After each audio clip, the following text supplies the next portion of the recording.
Capítulo 12. Las consultas. Fui a visitar al operado del hotel. En una cama llena de cojines reposaba un señor casi calvo, de nariz aguileña, tipo español. Su hijo y su esposa lo cuidaban. Me presenté y lo vi. Antes de la operación no podía hablar y sobrevivía gracias a un aporte de oxígeno. Ahora volteó a verme y empezó a platicar de su operación. Todavía estaba paralizado del lado derecho de su cuerpo, pero el color de su piel era rosado. Ya no necesitaba oxígeno y hablaba, no con mucha claridad, pero lo hacía. El hermano le había extraído un tumor cerebral y su hijo, después de haber visto la operación, había recuperado la fe. Al día siguiente fui a visitar a Pachita y me la encontré dando consultas. No estaba en trance y solamente cuando le dictaba las medicinas y los remedios a su voz cambiaba. Auscultaba a los enfermos con sus manos y mientras cerraba los ojos parecía observar el interior de los cuerpos y los detalles de las enfermedades. SM estaba en el recinto y el cuadro de Cuauhtémoc enmarcaba la cabeza pelirroja de la santa. Ella me había prohibido llamarla así y se molestaba cuando alguno de los enfermos llegaba con la idea de que bastaba tocarla para curarse instantáneamente. Yo no soy una santa, me había dicho. Mírame más jodida que tú y yo juntos. Yo ya me voy de Parral, le decía a SM. No logro reunir el dinero para mi kinder. Además, ya ni la muelan. Ayer vino el padre y me obligó a ir a misa. Eso no me gusta, SM. Me hicieron comulgar y yo no soy de esa onda. Yo me compro una alegría en la calle y con eso comulgo en donde se me da la gana y qué misa ni qué 8 cuartos. El hijo de SM pidió consulta. En lugar de pegarle a una pelota de fútbol, le había dado una patada a una banqueta y su pie le dolía mucho. Pachita le acomodó un hueso como quien atornilla una tuerca y lo dejó listo para caminar sin dolor. Tú también comúlgate, SM, le dijo súbitamente Pachita. ¿Por qué nada más yo? Nada más me ven cara de pendeja y no soy de esas ondas. Dios. Pero Dios está en todos lados y nadie comulga más que yo. Lo decía en serio. Al final de la sesión, llorando amargamente, me conté las injusticias que veía. Me habló de las diferencias tan grandes entre ricos y pobres, de los sufrimientos de estos últimos y de la ceguera de los primeros. ¿Por qué no reparten todo su dinero? SM tiene un empleado con 10 hijos y está enfermo y no le alcanza su sueldo. Leía un libro de bolsillo mientras apuntaba las recetas también. Quería irse de Parral. Extraño a mi equipo de fútbol, me dijo mientras dejaba a un lado su libro. Aquí me desespero mucho. Mientras tanto, una familia con 2 hijos había entrado al recinto. La mamá, una señora grande y obesa, se adelantó. Saludó a Pachita y se descubrió el pecho. Tengo unas bolas aquí y estoy muy asustada. Pachita la auscultó y le preguntó si se había caído. No, dijo la mujer, las tenía en los 2 lados. Me salieron después que me froté con una crema reductora. Todavía le doy de mamar a mi hijo y me duele mucho. Zarzaparrilla, raíz blanca 3 veces al día y papas, le dictó Pachita Pomada roja después de la papa y que el muchacho mame al revés. Lo que tienes es agua, no cáncer. Ahora le tocó el turno al marido. Tenía la piel muy maltratada y llena de llagas. Vaselina sólida, té de olivo como agua de uso. Después de recetarlo, Pachita le preguntó si acostumbraba a bañarse en presas o lagos. No, solo en baños públicos. Zarzaparrilla, gotas verdes, papaya en las heridas y polilla. ¿Conoces la polilla? Mira, consigues una madera muy apolillada, sacas la madera comida de las polillas, las mezclas con pedacitos de papaya y agua de malva y te lo untas en la piel. Después entró una mujer. Pachita le tomó la mano y con los ojos cerrados presionó diferentes zonas de la misma. ¿Se sofoca? Usted suda por insuficiencia del páncreas. Camomilla, perejil y mojiga de res. Se lo pone en su costado y al día siguiente se lo quita. Pasaron a una mujer y su hija. Después de palpar a la primera, le receta linaza y verdolaga para el estreñimiento. La niña tenía zafado un hueso de la cadera y Pachita la citó para operación el miércoles. Te va a doler un poco, pero hay que acomodar la cadera para que ya te pase la sangre a tu pierna y puedas andar bien. Mi hija sufre, dijo la mamá. Se burlan de ella y le dicen chueca. Así es la humanidad, le dijo Pachita. Aún los de tu misma edad te quieren tirar, pero tú debes perdonarlos. Entraron dos muchachos, uno de ellos en silla de ruedas. Me dispararon y la bala me cortó la médula. Los médicos quisieron sacarla, pero me dijeron que un pedazo se había quedado adentro. 3 botellas de jerez, extracto de nuez de cola, aceite de nuez, manzanilla, ajenjo, savia y ruda. Vamos a ver si todavía tienes la bala. Pachita tocó la espalda con los ojos cerrados. Volteaba la cara y parecía esforzarse por permanecer concentrada. No hay bala, pero los nervios están pegados a la columna. La sangre no baja y no sientes ni cuando orinas ni cuando defecas. El miércoles, si mi padre nos da licencia, te conectaremos tu nervio para que sientas tu orina. Para tus llagas sacas la madera polillada, la juntas con pedazos de cáscara de papaya y malva y que tu hermano te aplique la mezcla en tus heridas. Vamos a empezar el tratamiento en el nombre de Dios y a ver si empezamos a sentir esas piernitas. Después pasó una señora. Nos miró muy apenada y se sentó frente a Pachita. Me duelen las piernas y la espalda y el cerebro. ¿Borracheras? Sí. Té de olivo para el resto de su vida como agua de uso. Eso te ayudará a tu circulación porque estás muy deteriorada. La mujer salió y en su lugar una muchacha joven y ciega fue ayudada a sentarse por una amiga que la acompañaba. Con una lámpara en mano, Pachita alumbró sus ojos después de quitarle unas lentes oscuras que traía puestas. Está caliente. ¿Qué viste? Un clarito. Ha mejorado, nada más que no quiere abrir sus ojos. La acompañante dijo que desde la operación su amiga le había dicho que veía como rayos de luz y estrellitas como puntos luminosos. La mujer que siguió se quejó que no podía dormir. Ponte una palangana de agua debajo de la cama para que se te chupe tus malos pensamientos y te deje dormir, y así tu espíritu se sienta libre para mejorar. Déjalo que viaje a donde deba para arreglar tus asuntos. El siguiente enfermo me impresionó. Se trataba del operado del corazón. Su hermano dijo que comía bien, su corazón andaba parejo. Primeramente Dios y para arriba, buen hombre. Cuando vea agua en un arroyo, corte una flor roja y vea cómo el agua se la lleva. Esa es una buena medicina, le dijo muy seria Pachita. El padre del operado, un viejito que no oía de un lado y que también fue operado, se adelantó. Me duele mi ojo y todavía no oigo. Si quiere se lo componemos. Pero usted dijo que prefería seguir sordo y ya no sufrir dolor con el cuchillo. Yo había estado tomando notas y cansado dejé de hacerlo por un momento. Pachita volteó a verme y me acusó. A ver si trabajas, huevón. Me reí y tomé a pluma para anotar que una viejita con el cuello hinchado regañaba a Pachita. Me operaste y mira, estoy igual, pero ya no duele. Pero está igual de hinchado. Pues vamos a mocharle su pescuezo. ¿Qué me va a hacer? Mocharle su pescuezo. Bueno, oiga Pachita, le dijo la mujer, véngase a Canotilla, a Durango, a la hacienda de Villa. Allí vivía la mujer y la dirección fue una respuesta a una pregunta de Pachita. ¿Ya reconstruyeron la casa de mi viejo? Sí. Qué bueno, para que quede como un museo.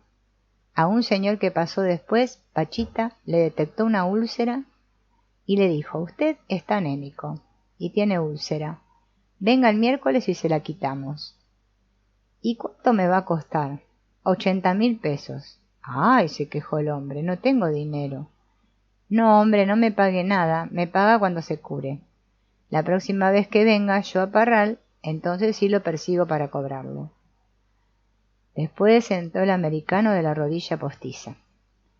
«Es necesario quitarle la osteomelitis», dijo Pachita. «Dile que venga el miércoles y lo operamos». Después un señor con sus ojos malos: «Necesita usted lavarse los ojos con manzanilla. Venga el miércoles para quitarle la catarata que trae en el ojo». Un señor muy cansado y con una curación en su cuello entró más tarde. Traía una carta. «Léela, le dijo Pachita a su hijo. «Léela porque yo no sé leer». «Tiene un pulmón enfermo». «Cáncer», dijo Pachita.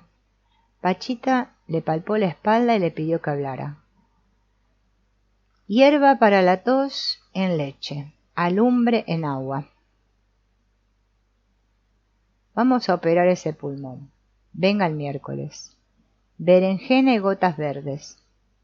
Le había comprado una grabadora a Pachita para que oyera música y grabara sus memorias. Le había ahorrado un dinero para su kinder y le entregué ambos presentes cuando nos quedamos solos después de las consultas. Me miró y empezó a llorar. Yo también lloré y en ese estado me despedí de Pachita. Capítulo 13. La individualidad. Cuando empujas una parte de la membrana de tu ser, ves colores. Cuando empujas otra parte aparece un paisaje y cuando otra un mueble y una ciudad y caras. El arco iris resulta de un proceso de interacción. Una imagen holográfica también resulta de un proceso de interacción. Lo mismo que la experiencia, la conciencia, la luz. La oscuridad asociada con la activación de un fenómeno electromagnético de baja frecuencia no es la misma oscuridad que la que se asocia con un fenómeno electromagnético de altísima frecuencia. Todo tiene vida propia y el aquí, el allá y el más allá son lo mismo. Existe un lugar en este planeta que guarda tal energía que quien vive allí reconoce una fuente inagotable de creatividad fluyendo a través de sí mismo. Quien haya vivido en Tepoztlán sabe de qué hablo. Su situación geográfica y su gente actúan como amplificadores de la conciencia. Quien tenga dentro de sí algo no resuelto y visite Tepoztlán sentirá una tensión suprema. Quien sea puro revivirá el éxtasis.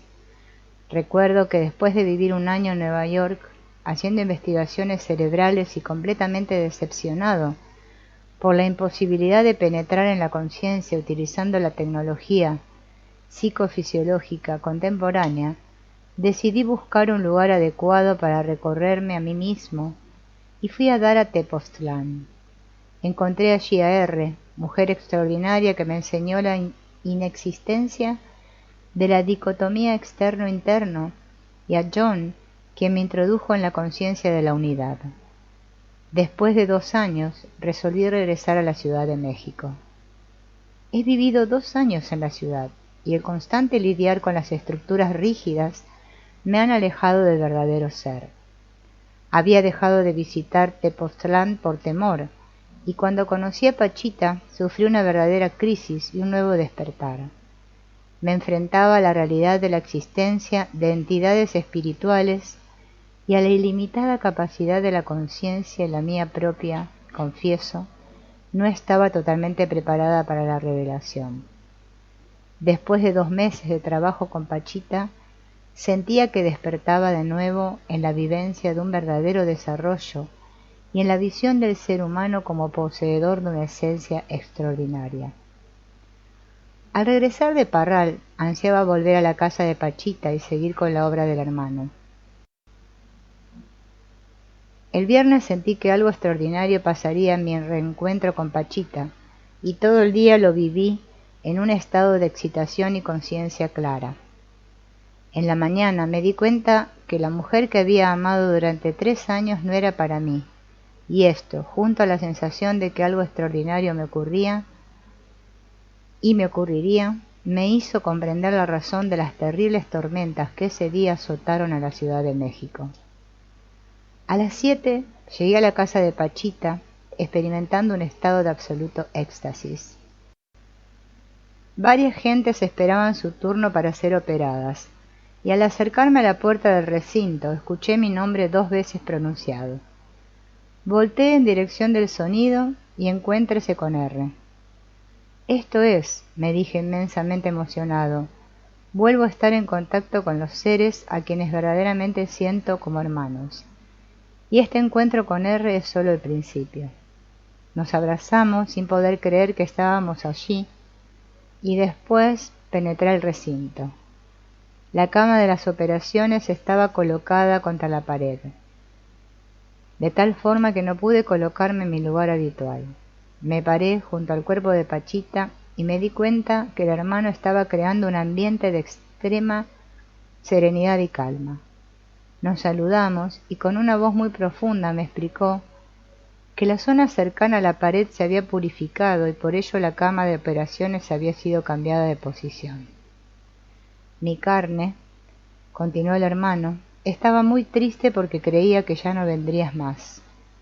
¿Cómo crees?, acerté a decir pensando para mí que nunca abandonaría a Pachita. Iba a decir que adoraba a esa mujer, pero no me atreví.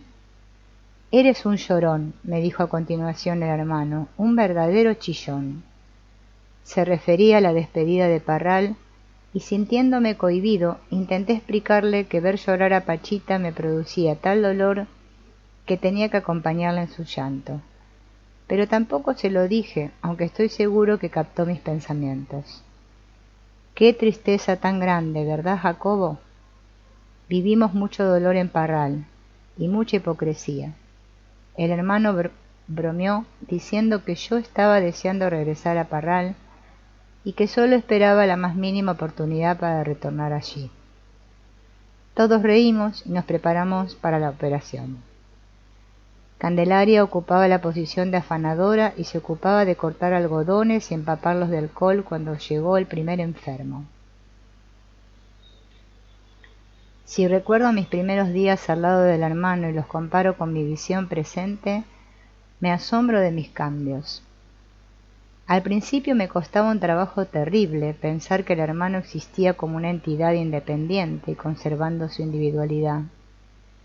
Mi concepción del nivel espiritual era el de un indiferenciado y omnipresente estado en el que lo individual desaparecía para dar lugar a la unidad.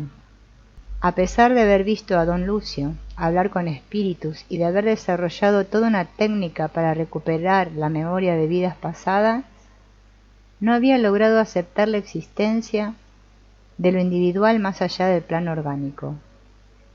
Después de casi 2 meses, esa idea ya no existía. Había visto tantos casos de daños y oído tanto al hermano, por fin acepté que después de la muerte conservamos una individualidad y que nuestro desarrollo continúa. Cuauhtémoc había sido brutalmente impedido de seguir su aprendizaje en la tierra, y para pasar al siguiente nivel debía culminarlo a través del cuerpo de Pachita y de todos los que constituirían la cadena chamánica de la obra. No podía imaginarme la vida en el plano de las entidades espirituales. Sin embargo, empezaba a tener acceso a ciertos elementos que poco a poco me ayudarían a entender. Uno de ellos sucedió casi al final de la sesión de operaciones que describiría más adelante. El cuerpo de Pachita ocupó un banco junto al altar y se despidió rápidamente de los que nos encontrábamos en el recinto. Levantó su brazo derecho y nos anunció que debía irse pues tenía una misión muy urgente por cumplir. ¿Misión urgente? Yo había sentido durante 2 semanas una tensión insoportable que se acrecentaba por instantes y disminuía por otros. Tengo suficiente edad y experiencia para diferenciar lo que proviene de mi historia personal y lo que resulta de un cambio global de conciencia, y la tensión que experimentaba tenía un origen en lo segundo y no en lo primero. Sentía que una lucha formidable se desenvolvía ante mis sentidos psíquicos y que en ella se jugaba la alternativa de la luz contra la oscuridad. Se lo dije al hermano al iniciar la sesión, y al final la misión urgente me conectó con esa lucha. Así es que el hermano y otras entidades realizan coaliciones, tienen planes y luchan y se comunican, y viven en una obra permanente y siempre defendida. Definitivamente existía un nivel de conciencia que, aunque ocurriendo simultáneamente con la mía propia, me pasaba completamente desapercibido en sus detalles, y en cambio claro en emociones generalizadas y sensaciones indiferenciadas. Nunca tuve tanta claridad de tal existencia como en esos días después de regresar de Parral. Deseaba establecer contacto con ese nivel de realidad y ser capaz de ver más profundo y claro lo que el hermano hacía. Creo que esa fue una de las razones que me impulsaron a ir a Tepoztlán. Una de las enfermas que el hermano operaría de la espalda reposaba en casa y le ayudé a aplicarse una medicina que Pachita le había recetado a fin de fortalecer su columna. Era puré de papas hirvientes que debía colocarse en la espalda durante toda la noche. Obviamente, además de una capacidad curativa desconocida para mí, ese remedio tenía la bondad de dirigir la atención de la enferma hacia la zona delicada y cobrar conciencia de su funcionamiento y anatomía. El dolor de la espalda es la resultante final de un proceso neuronal hipercomplejo. El dolor es la transformación a experiencia consciente de lo que previamente es un manejo de la lógica neuronal a través de circuitos hipercomplejos. Las papas servían para dirigir la atención al proceso previo a la resultante, lo que seguramente canalizaría energías en la dirección adecuada y fortalecerían la zona por operarse. El acceso de la conciencia a su procesamiento, además de permitir un grado de conocimiento supremo de la propia individualidad, es una aventura grandiosa del pensamiento. De alguna manera, este acceso abre las puertas que permiten percibir la realidad como una creación personal y facilita la conciencia de unidad. Quiero decir que quien sea capaz de entender sus procesos internos encontrará que entre ellos y lo que llamamos el mundo existe una continuidad y que una simetría adamantina configura a lo interno como un micromodelo de lo externo. La simetría se traslada después a un plano de sinonimia y en ese instante se reconoce que lo interno y externo forman un continuo inseparable. Por supuesto que una de las fronteras de la conciencia de unidad es el manejo directo del mundo a través del pensamiento y la apertura al contacto con las entidades espirituales. En Tepoztlán recordé que al igual que el espacio bicónico de Minkowski, la conciencia corporalizada es un cono convergente que unifica elementos localizados en su base hasta llegar al centro, o punto de inclusión total que en una integración espléndida conecte la conciencia con su propia individualidad. El centro es el final y el punto de partida es la sensación de ser más allá de cualquier definición y la lógica cerebral adecuada para llegar a ese centro es la lógica convergente. Así pues, en lo cerebral el proceso es un cono terminado en un punto. El siguiente nivel vuelve a ser cónico, pero en lugar de converger, diverge. A partir del punto se expande la conciencia y se abre el espacio. Allí es donde se establece un contacto con la otra realidad.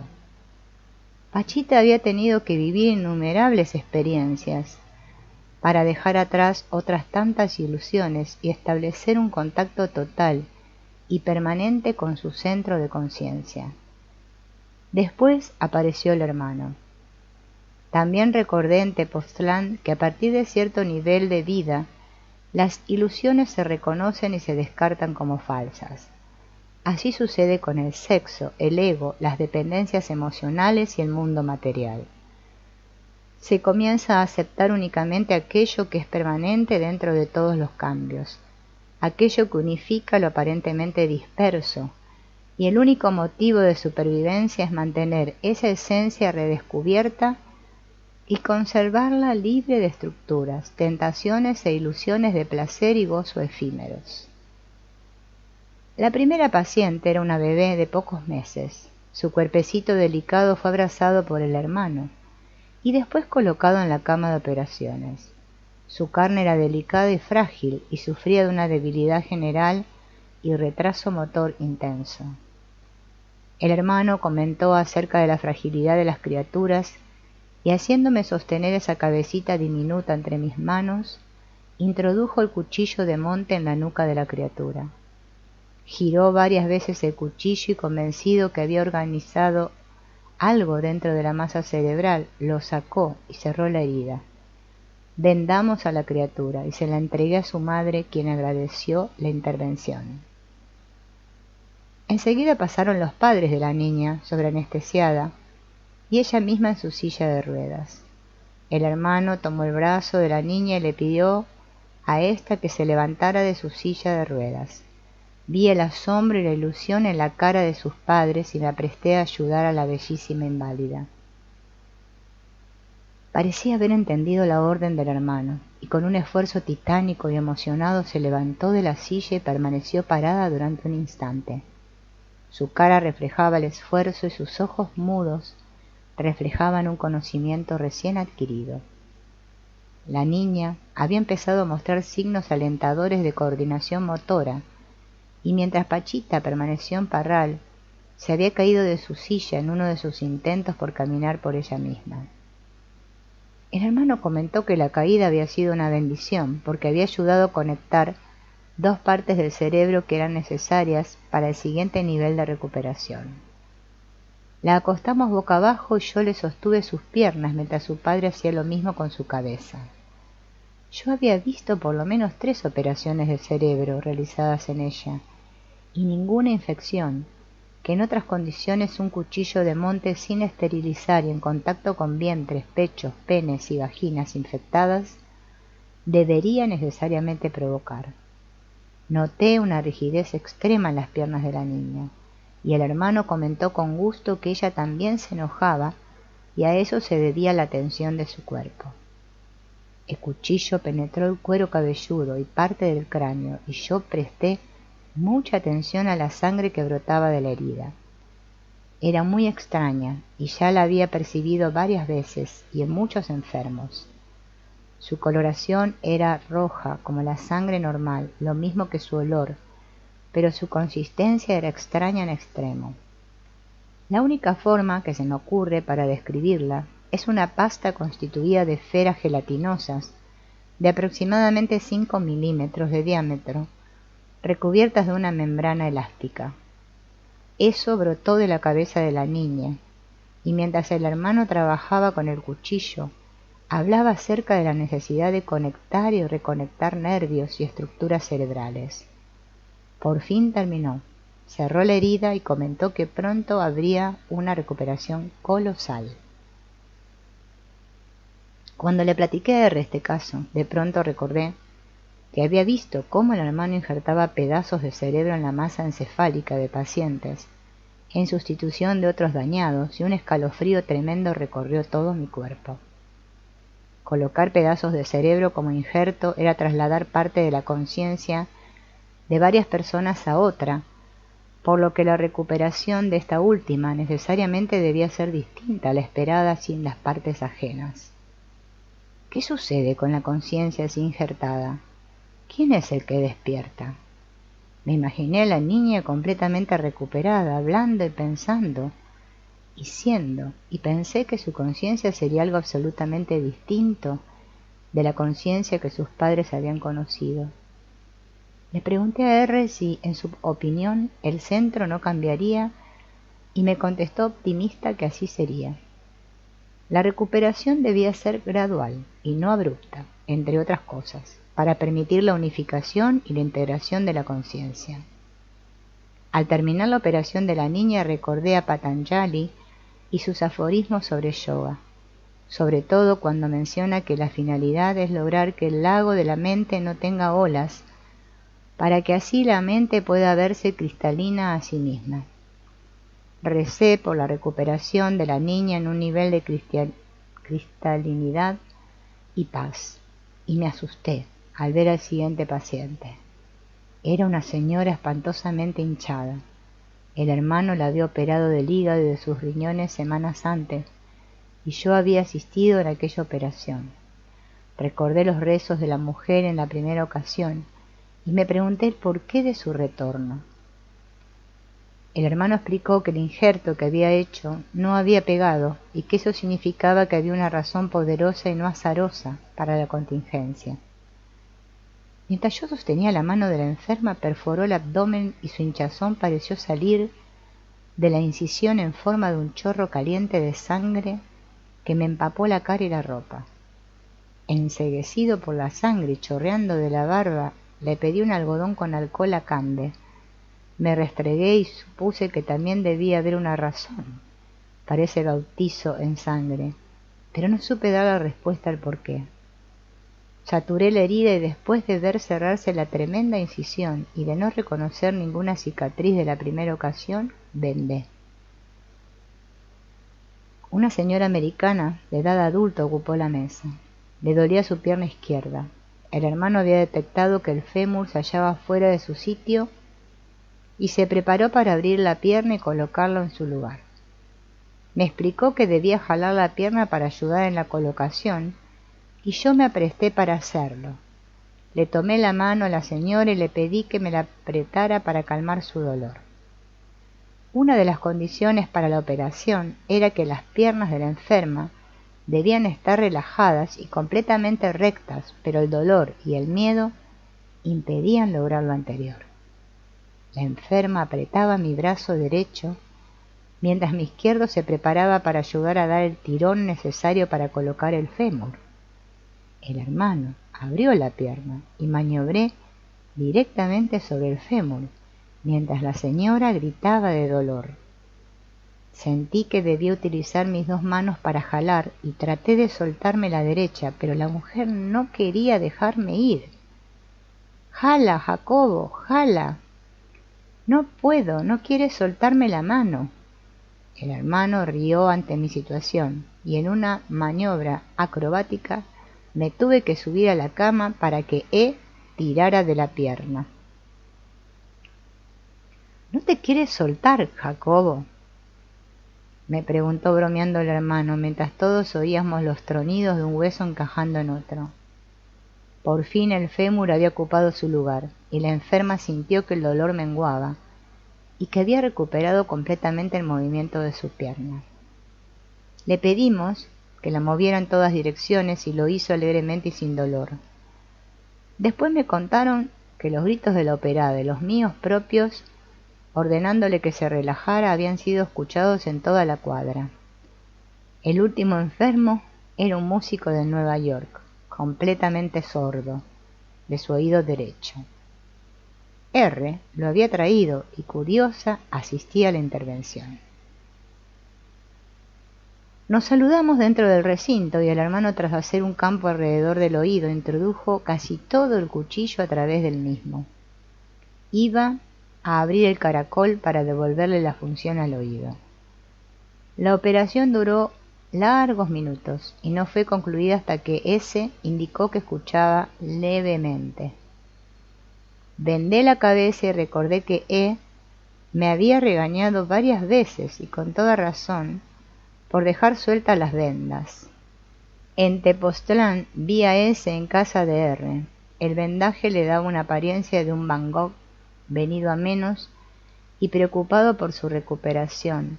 Al verlo me vino la imagen de la bebé operada de su cabeza. Recordé que el hermano le había inyectado líquido cefalorraquídeo y que había pedido una sonda de plástico.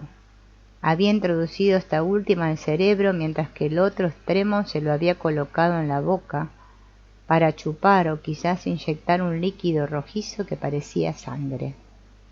Nunca había visto esa maniobra y en mi asombro nunca supe si la sangre provenía del cerebro de la criatura o de la boca de Pachita. No sé por qué la vista de ese me recordó la sonda, pero así fue. Conversé con ese y le hablé de mi libro y él se emocionó enormemente. Quiero hacer una película de Pachita, me dijo con intensidad, y quiero saber si podemos usar tu libro como guión. Debes preguntarle eso a Pachita y al hermano. Sin su autorización no puedo aceptar tu propuesta, pero si ellos están de acuerdo yo también lo estaré. Confieso que la idea de hacer una película me espantó, y esperé al miércoles para preguntarle al hermano su opinión. En Tepoztlán me encontré con vibraciones maravillosas y con gente interesada en el desarrollo de la conciencia. Pachita le había prohibido rotundamente a M viajar a Tepoztlán, y eso me hizo estar doblemente atento para detectar alguna vibración negativa. Pero lo único que percibí fue un límite en mis meditaciones y tempestades cuyos truenos eran contestados por miles de salientes de montañas.